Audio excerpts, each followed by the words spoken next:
We are analyzing the life and legacy of Louis Pasteur, one of the 19th century's absolute scientific titans. But we're doing something a little different. We're setting his battle for, objective, provable truth against a very different canvas. A very different canvas. It's the fragmented, really poignant observations of a modern memoirist who witnessed the dramatic collapse of 20th century Russia's intellectual and political elite. Yeah, we've gone through these meticulous historical biographies of Pasteur, and we're putting them right alongside these highly emotional contemporary recollections of profound societal change. And our goal is to connect Pasteur, this relentless scientist who's fighting dogma with, laboratory proofs, to the modern struggle. The struggle to discern truth amidst chaos, betrayal, and these shifting ideological sands. The thing that jumps out right away is the central contradiction in Pasteur's career. Oh, absolutely. He started as a chemist, a meticulous, detail-obsessed chemist, yet his discoveries just fundamentally rewrote the rules of biology, medicine, and public health. And he faced this furious, often just malicious opposition every single time he presented a finding. Which is why this isn't just a history lesson. This is an exploration of the sheer revolutionary power of a single, rigorously proven idea to literally redefine physical reality itself. It really creates this fascinating, almost painful mirror. You have Pasteur spending his entire life battling entrenched academic opinion and centuries of outdated dogma using nothing but glass flasks and microscopes. And then decades later, you have the memoirist watching these powerful literary figures grapple with the shifting sands of political ideology when the entire structure supporting their careers just vanishes. It does. And the structure of our journey today is going to reflect these two worlds. So first, we'll trace the towering arc of Pasteur's scientific career. From his early work on crystallography all the way to the rabies vaccine. Exactly. And then we'll use the modern reflections from the memoirist to explore the anatomy of conflict, of envy, and what makes a legacy endure. Okay, so let's unpack this scientific journey.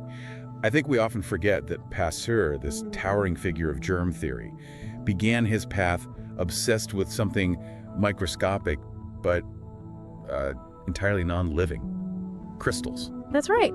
The early biographical material paints this picture of a young man who was surprisingly sensitive. He wasn't some kind of child prodigy, not at all. He started school late, didn't he? He did, and when he first went to Paris to attend the prestigious École Normale Supérieure, he felt such an intense longing for home that he almost gave up and went back. He nearly abandoned the whole thing. But once he found his footing, and I guess channel that intensity, the sensitivity turned into this relentless focus. It did.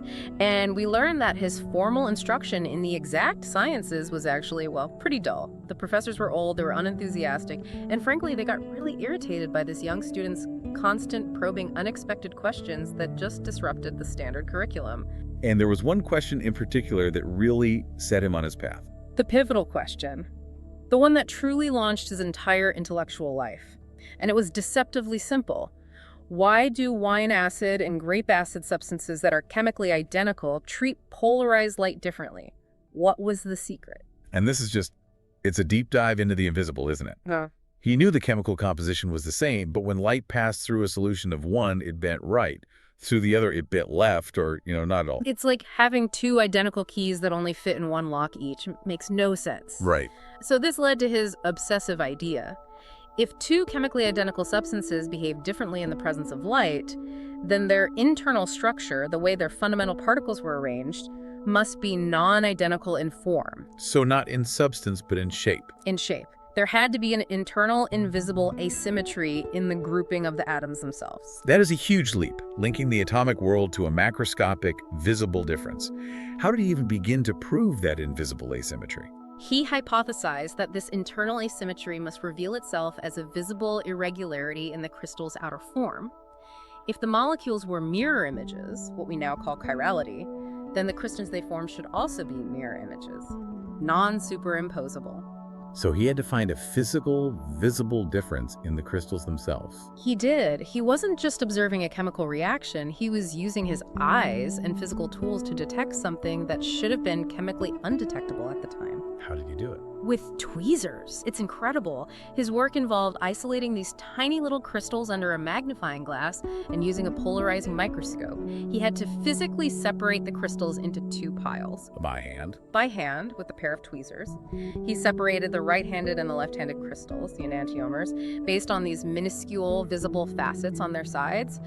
It was unbelievably painstaking work. I can't even imagine the patience that would take. And when he tested the two piles separately, one bent the light right and the other bent it left. It was a proof. The structure, the form was the key. It's amazing to realize that modern concepts like chirality, the difference between a right hand and a left hand, it all traces back to Pasteur, sitting there with a pair of tweezers separating grains of salt. It really underscores the meticulousness of his mind. And the biographers are really clear that this intellectual obsession was all-consuming. He didn't just work on it, he lived it. And the source material highlights the central role of his young wife, Marie. Oh, she was essential. She wasn't just a supportive spouse in the background. She quickly became his partner in the lab. Right, she had this strong work ethic and respect for science, and she just immediately prioritized the laboratory above everything else. She was his confidant and his assistant. And even though she worried intensely about his health, protesting whenever he ignored sleep and turned nights into days, she knew she couldn't ask him to change. She understood that the lab was everything. And she dedicated herself to collaborating with him. And this early work immediately showcased his other driving impulse: practicality. He wasn't content for this to just be some abstract finding in a journal. Not at all. When he learned about a Saxon factory near a town called Zwischau that was producing racemic acid from tartar, the very substance he was studying, he immediately decided he had to go there himself. He didn't just ask for samples. He demanded the full experience. He did. He said a discovery wasn't complete until it was implemented in practice. There's this powerful quote from him. He says, "Only then, when I myself succeed in obtaining this acid in exactly the same way as they obtained it in production, can I consider that the matter has been brought to the end." It is not enough to make a discovery in the laboratory. It must be brought to implementation in practice. Exactly. And that impulse to ground abstract science in the real world, to make it useful, that's the thread that guides him from the crystalline lattice of tartaric acid straight into the chaotic world of living organisms. And that's the moment the chemist crosses into biology. And that's where the next revolution begins. So how did the master chemist end up dealing with brewery vats and sour wine? It seems like a pretty big jump. It was almost accidental, but also entirely typical of his pragmatic nature. In 1854, he took up a position as Dean of the Faculty of Sciences at the University of Lille. A big industrial center. A major one. And the local distillers and manufacturers, they frequently came to the university for technical help. And this is how he met a man named Mr. Bigot, a local distiller. And Bigot had a problem. He did. He asked Pasteur to investigate why some of his beet mash was producing very little alcohol, or worse, just turning sour. Pasteur was already looking into the activity of mold fungi on his racemic and tartaric acids, so the problem of decomposition led him straight into the problem of fermentation.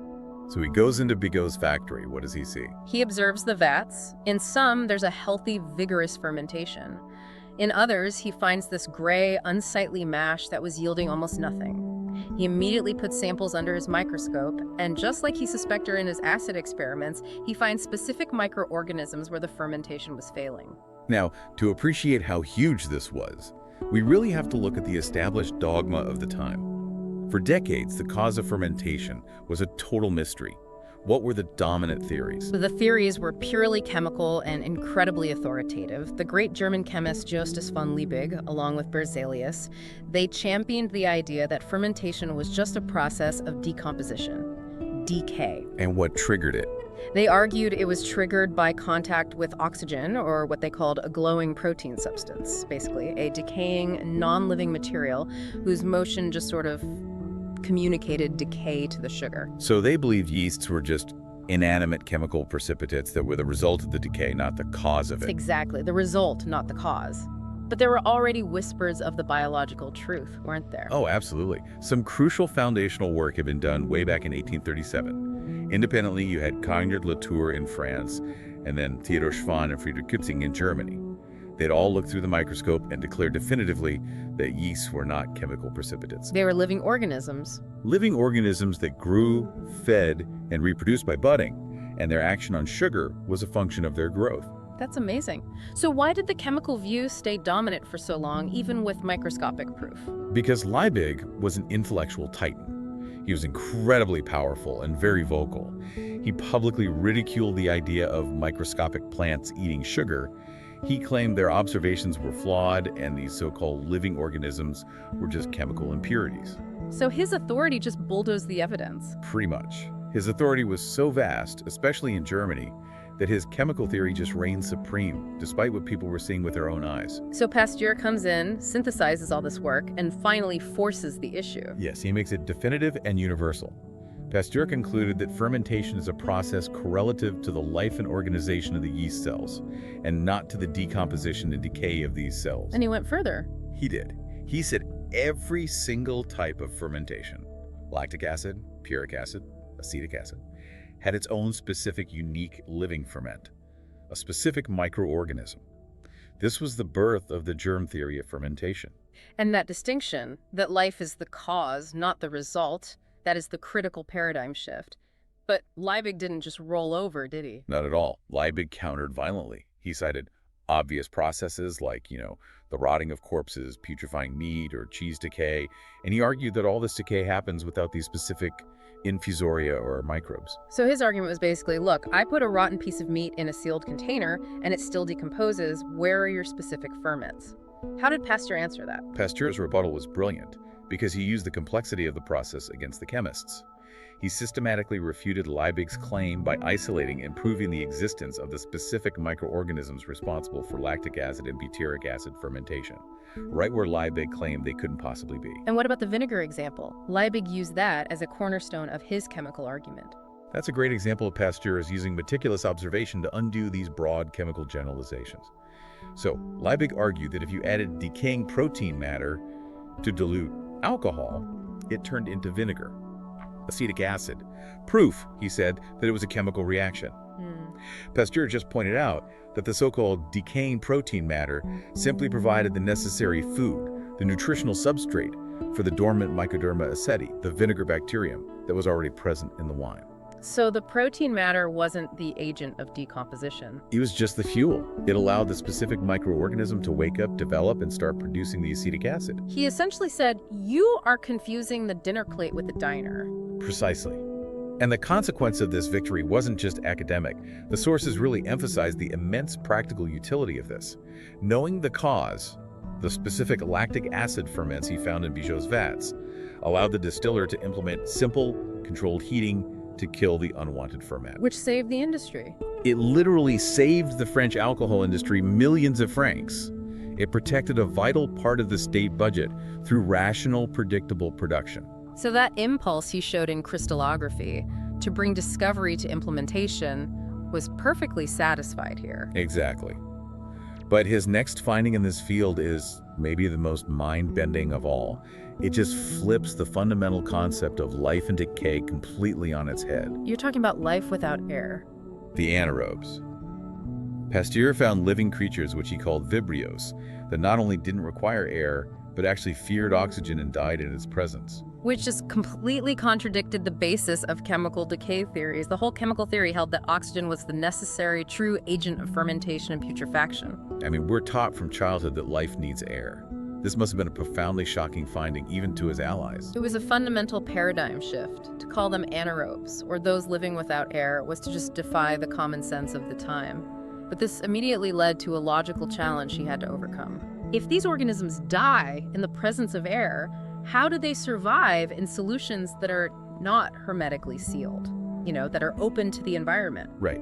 If the air is deadly, they should all die at the surface. And this is where his observational skill truly shone. He found a mechanism of defense. He observed that aerobic bacteria, the air breathers, tend to form a thick, gelatinous, oxygen-impermeable film near the surface of the solution, close to the air.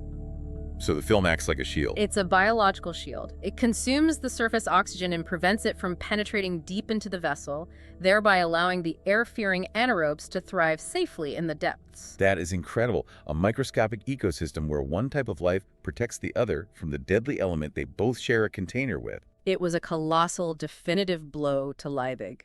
Liebig claimed oxygen was necessary for fermentation. Pasteur proved that for some ferments, oxygen was fatal. Liebig claimed fermentation happened without specific microorganisms. Pasteur found them everywhere, established their specific functions, and even showed how they managed to survive in hostile environments. He had successfully moved the debate from abstract chemistry to proven biology. The fermentation debate was intense, for sure, but it was really just the dress rehearsal for the true ideological war. Right, the resolution of heterogeny, the age-old question of spontaneous generation. Pasteur viewed this question, does life arise spontaneously from non-life, as crucial to unlocking the unrevealed secret of life and death. And this question goes back to Aristotle, but by the 19th century, it had gained some serious experimental ground. It was moving from philosophy into hard science. Precisely. Scientists like John Needham in the 18th century had really bolstered the spontaneous generation argument. Needham showed that if he took beef broth or decoctions of almond and sunflower seeds and boiled them, organisms still appeared. And for many, this was proof. It was proof that there was a vegetative force in the air, or the broth itself, that could spontaneously transform matter into life. But there had been early counterproofs, right? The Italian scientist Spallanzani had argued against Needham. Spallanzani was rigorous, but he was often ignored. He showed that if vessels were properly boiled and sealed, not just corked, but hermetically sealed by melting the glass necks, no organisms appeared. So he argued that Needham's organisms just entered through air pores in the corks or weren't boiled long enough. Exactly. And biographers highlight Spallanzani's just astonishing attention to detail. He conducted this ingenious test using charcoal made from roasted seeds. He literally roasted seeds until they were charred coal, destroying any supposed vegetative force. And what happened? When he boiled these coal bits in clean water, microbes still appeared, which wasn't proof of spontaneous generation, but it was proof of the incredible persistence and tenacity of microscopic life. It could survive extreme heat. Wow. So that's the context for how complex and stubborn the opposing arguments were when Pasteur entered the fray in the 1860s. Yeah, he knew he needed not just evidence, but clear, mathematically precise proof to end the debate, especially against his main contemporary rival, Félix Pouchet. And Pouchet claimed he could reproduce spontaneous generation at will. He did, by heating broth and capturing air in specific ways, but Pasteur, with his usual meticulousness, found a fatal flaw. Which was? Pouchet's setup used mercury, and the glass tubes were inserted through the surface of the mercury. Well, that surface was invariably coated in germ-laden dust particles. A tiny oversight. But that small oversight, the surface contamination, was enough in Pasteur's view to kill all of Pouchet's conclusions. So Pasteur had to create experiments that were so elegant and so unambiguous that they isolated the single variable, the presence or absence of outside germs. And he developed multiple iconic experiments. One involved using a glass balloon connected to a platinum tube. When air was drawn into the flask, it passed through the platinum tube, which was heated to red hot, sterilizing the air immediately. Exactly. And the liquid inside, highly putrefying liquids like blood or urine, remained unchanged for years. The evidence from the biographies confirms that some of those flasks were still around, unchanged, almost 4 decades later. Silent testaments to his proof. That's just a permanent physical demonstration that life is not spontaneously generated. And then there are the famous swan neck flasks. This was probably the most elegant variation because it allowed air to pass freely into the liquid. Right, which refuted the critics who claimed the lack of life in sealed vessels was just due to stale air or a lack of vital force. The swan neck design was brilliant in its simplicity. So how did it work? Well, the long curved neck allowed air exchange, but the bends and dips of the neck acted as a trap. It collected all the heavier, microbe-laden dust particles that settled from the air. The liquid inside was exposed to air, but not to the germs carried by the dust. And if you tilted the flask, allowing the liquid to touch the trapped dust and then flow back down, putrefaction immediately started. Proof positive. The air itself was not the source of life. Microscopic particles in the air were. This 5-year scientific war from 1860 to 1864, it concluded in Pasteur's triumph. But the reaction of the opposing camp is so telling about human nature. It really is. The sources reveal that the opponents just retreated without admitting defeat. They ran out of scientific arguments. They didn't publish retractions. They just stopped talking about it. They let the science move on without them. And this is where the argument shifts entirely into the ideological realm. The critique noted that the debate became highly politicized, which seems so counterintuitive for a scientific argument about broth and dust. It was profoundly ideological. The debate was framed theologically and politically. So clericals and conservatives, they strongly supported Pasteur. They felt the idea of self-generation eliminated the need for God or a divine spark. And the other side. Conversely, the freethinkers and the rising progressive camp supported the self-generation camp. They saw it as a victory for materialism and the physical sciences over the spiritual realm. That's fascinating because the source points out this fantastic irony related to Charles Darwin, who was at the height of his fame then. It's an amazing irony. Pasteur's strict refutation of spontaneous creation, the idea that life could just suddenly pop into existence, actually fundamentally supported Darwinism. How so? Well, if spontaneous generation had been true, it would have provided constant new life forms supporting ideas like those of Lamarck or even, miraculous sudden transformations. But Darwin's theory relied on long, slow accumulation of change from existing life. Exactly. By forcing the scientific community to accept the maxim, life comes only from life. Omne vivum ex vivo Pasteur excluded the supernatural spontaneous transformation of life forms. He affirmed the evolutionary principle that organic change must be slow and accumulated over eons. So the man supported by the clericals established the core biological principle that underpinned the modern materialist view of evolution. It's an amazing twist and a powerful lesson. Once scientific truth enters the public sphere, the narrative is often immediately hijacked by whatever ideological camp can leverage the result for its own purposes, regardless of the objective scientific conclusion. So with germ theory now firmly established in the lab, that every fermentation and every case of decay has a specific living cause, Pasteur's trajectory was, well, it was unstoppable. He had to apply it to the most critical sphere of all, the human body and public health. He started by applying his findings to save the French economy, moving from one industrial disaster to the next. First, the wine disease crisis in the Jura region around 1864.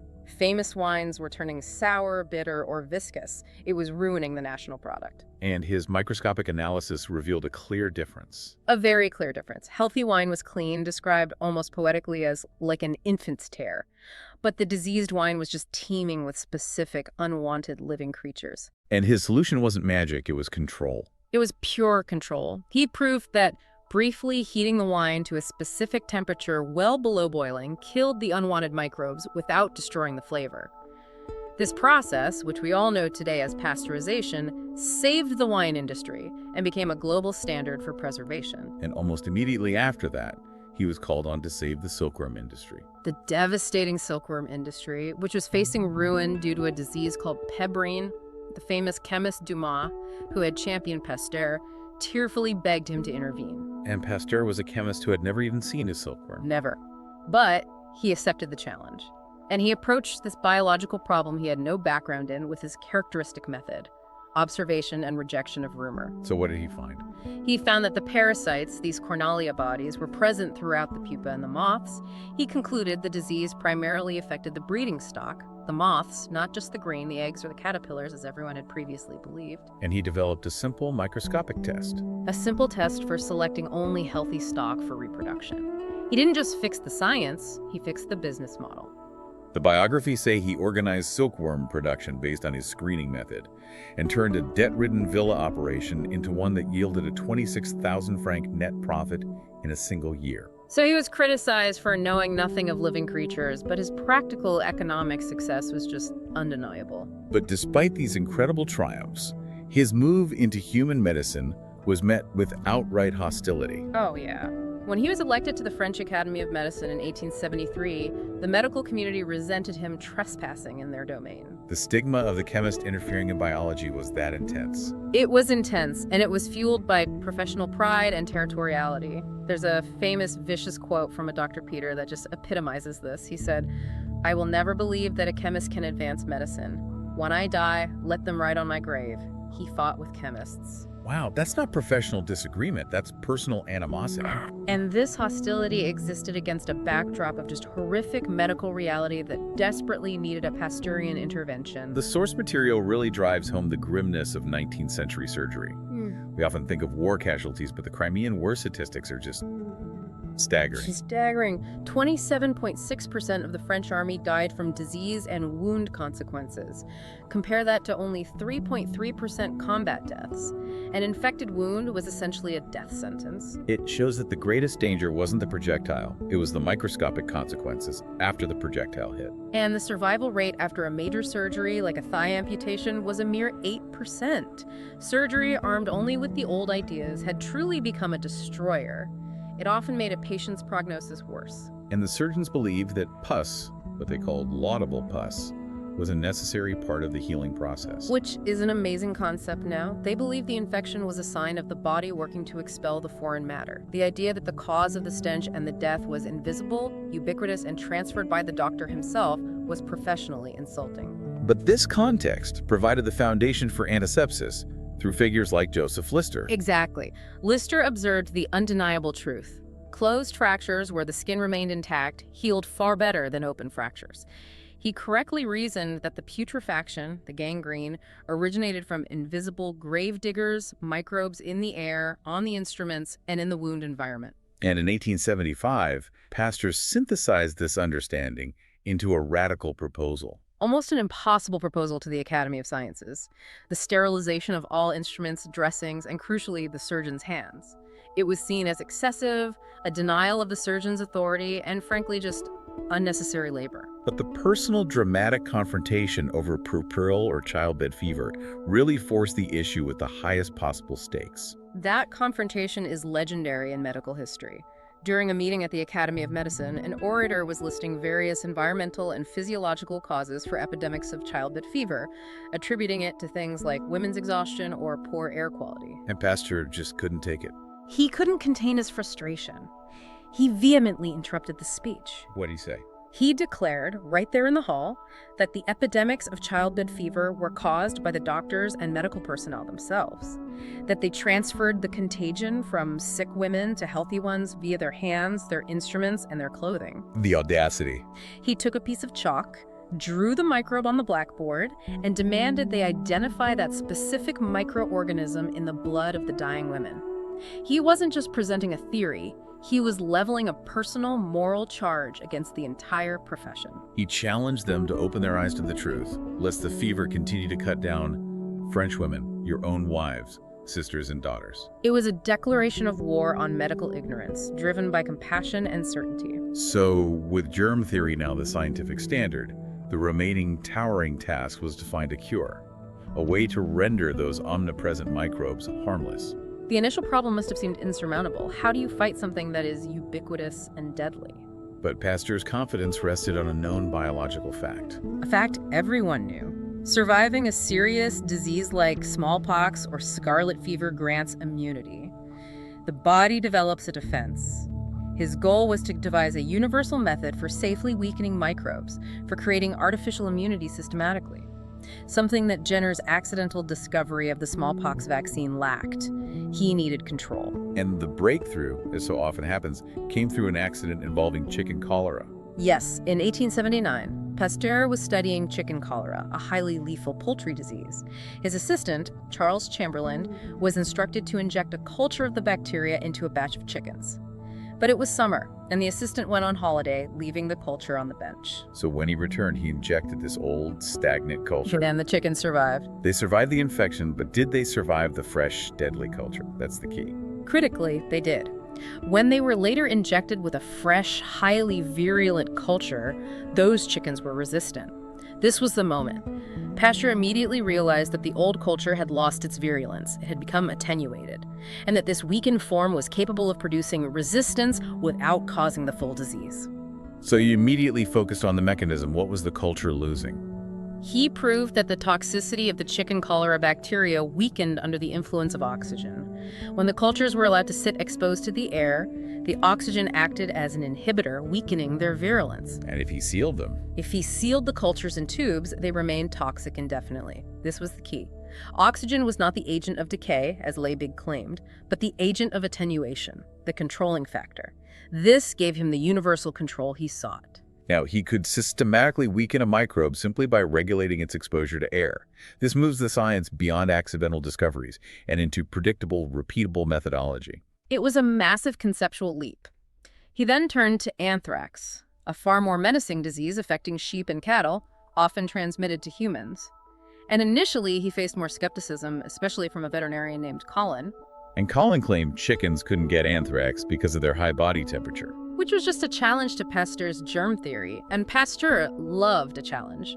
He proved that if he artificially lowered a chicken's temperature by placing its feet in cold water, he could infect it, Meticulous proof. paving the way for the anthrax vaccine itself, which also relied on controlled temperature and oxygen exposure for attenuation. And this systematic development all culminated in the highest stakes, most public demonstration of his career. The Mellon trial in 1881. This wasn't in a lab, this was a spectacle. It was scientific theater, a high-stakes demonstration organized by a committee of skeptical farmers and veterinarians. 50 sheep, 2 goats, and 10 cows. Half received the 2 doses of the weakened vaccine, the rest were controls. The entire scientific and agricultural world watched. The tension must have been immense. If that vaccine failed, it would destroy his credibility. Absolutely. The tension built for 2 weeks between the vaccination phase and the final deadly challenge injection. The dramatic climax arrived on June 2nd. The controlled animals were dead or dying, lying motionless in the field. The vaccinated animals, however, were alive, healthy, and grazing normally. The source material describes this enormous crowd and how the observers were just completely convinced by Pasteur's iron certainty. It was the foundation of systematic immunization, proven publicly under rigorous conditions. He had turned a poison into a protection, not through luck, but through systematic controlled science. But the ultimate conquest, the one that really cemented his legacy in the public consciousness, was rabies. And this was an entirely different beast. Rabies presented 2 profound challenges. First, the microbe itself was invisible to the microscope. They couldn't identify it. Second, it had a long, hidden incubation period, weeks to months, meaning a human patient might arrive for treatment long after the virus had already established itself. If they couldn't see the microbe, how did they study the infection? They studied the poison, the virulence. They found the poison was concentrated intensely in the nerve tissue, the brain, and the spinal cord. And their method for establishing virulence was terrifyingly precise. Injecting pulverized nerve tissue into the brain of a healthy animal. Which caused infection in 14 to 20 days. And the vaccine method itself was complex, right? It wasn't just a single weakened injection. It was a systematic treatment. They developed the vaccine by taking the spinal cords of infected rabbits and hanging them in sterile glass jars. The process of drying the nerve tissue under regulated conditions caused the virus within to progressively weaken. And they could measure the exact virulence by how many days it took a rabbit to die after injection. The fresher, undried cord was the strongest, killing a rabbit in 7 days. So the treatment was a series of injections, starting with the least virulent tissue and gradually progressing to the strongest. Exactly. It was a race against the slow incubation period of the virus in the human body. And the first human trials were just an agonizing moral dilemma. It was undertaken only after the family of a 9-year-old boy, Joseph Meister, who had been savagely bitten, insisted. Meister arrived just 2 days after the bite, which gave Pasteur a fighting chance. Later came the Shepherd Juppé. Can you imagine the pressure on Pasteur? The chemist, now acting as the supreme medical authority, deciding the fate of a child. His anxiety was immense, constantly asking himself, is it too late? But the systematic graduated treatment worked. On October 26, 1885, Pasteur announced his success.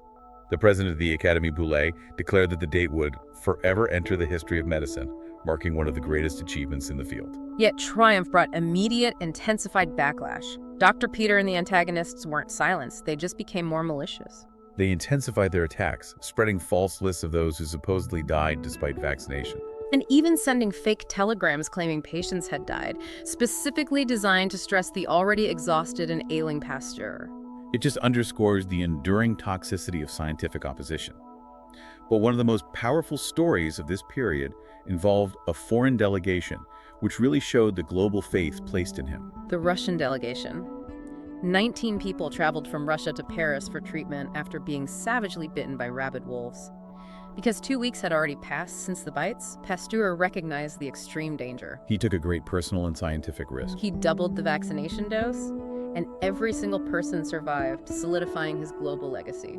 That successful, high-risk intervention led to the opening of the Pasteur Institute in 1888, a monumental institution built by international subscription. And in 1892, at the Sorbonne Jubilee, the now half-paralyzed scientist suffering the effects of a stroke he'd had 24 years earlier was honored globally, having dedicated his life to battling the law of war and death with the law of peace, labor, and prosperity.